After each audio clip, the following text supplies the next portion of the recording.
So, a couple things for intentional communities, for businesses, for whatever kind of organization, is that people need to sign liability waivers and model releases.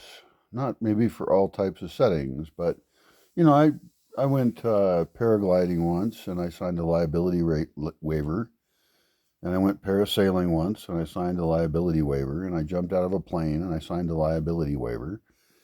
And so, in any shared space, people could sign liability waivers. Now, of course, the goal is to not have anyone get injured and to also make an agreement that people won't do risky activities. Because, like at my place, people have taken risks and some of them have gotten hurt and I've had to drive them to the hospital. So, we're just not going to engage in a lot of really dangerous activities that are attractive and fun. Like even going on aerial silks, like it's a circus thing. I don't have the infrastructure for that. And so some people have been doing that here, and they have a tiny mat under them or something, and I just don't think it's worth the risk. It's not worth my risk. They might think it's worth theirs, but it's not worth mine. So our agreement should be to not do those things. And then also I need to get insurance, and that's to protect me, because liability waivers are not a magic fix. And also, if someone does get hurt, it's not like I want to leave them in the lurch, and maybe they need traveler's insurance or something, or some kind of health insurance so that they're covered.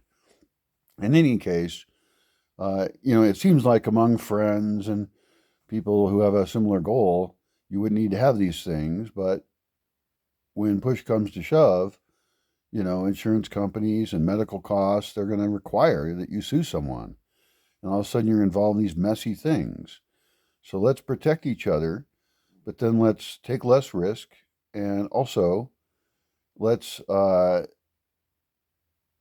be ready to help each other regardless of the legal status. I mean, let's have a fund available. Let's gather funds so that we can fix people up if they need it and help them out. And let's avoid the kind of people who want to take advantage of that sort of thing, because there are people like that who are looking to get injured in your space. I used to work at a hotel chain, a hotel management chain, and I talked with our legal department one time, and they told me that's primarily what they deal with is guests who go to the hotel with the intention of getting injured so that then they can sue the hotel chain. It's a sad world, and I would love us to all think, we all want the best for each other, but some of us don't. So let's prepare for the worst. Let's protect everybody, and then be careful and be ready to help each other. So what else can we do? For model releases, it's an interesting case. It used to be that I was very particular about that, and everybody's really particular about that. If you're not in public, if you're in public, people can take your image, but they can't then use it for advertising. So there's limits on what they can do with that.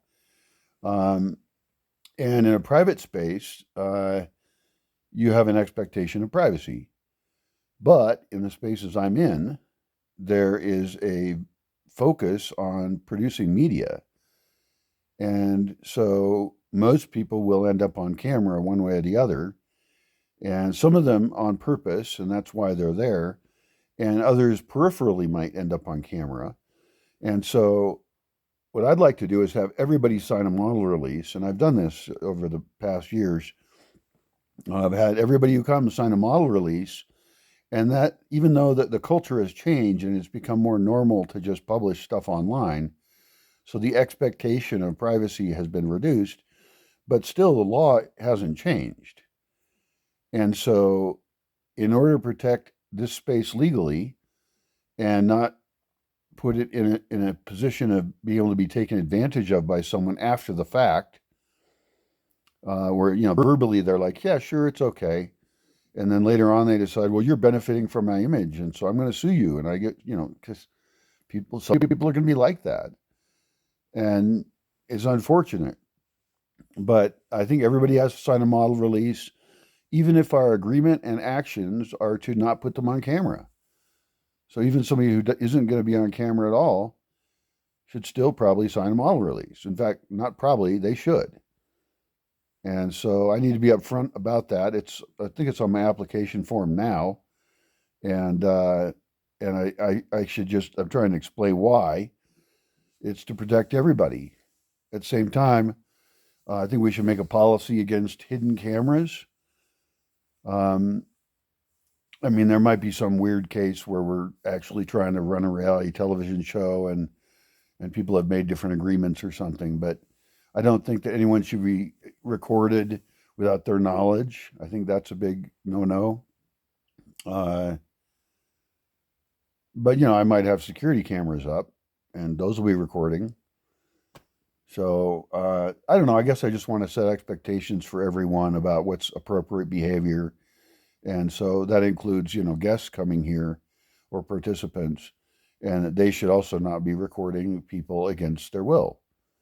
I don't know what the laws are in this jurisdiction regarding that. I know that the laws where I come from very well, actually, and I should probably learn the law about it.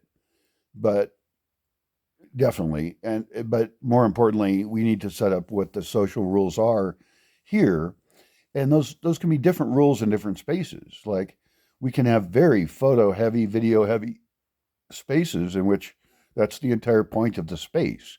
You walk in there, you're going to get recorded, and and then we also have other spaces in which there's no recording.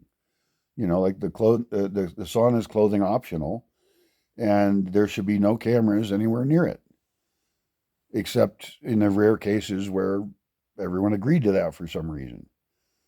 So this is just stuff to figure out, and maybe you haven't had to think about it for your community or space, but figure it out before you have a problem, because we're trying to avoid conflicts by solving them before they happen, and these kind of conflicts do happen.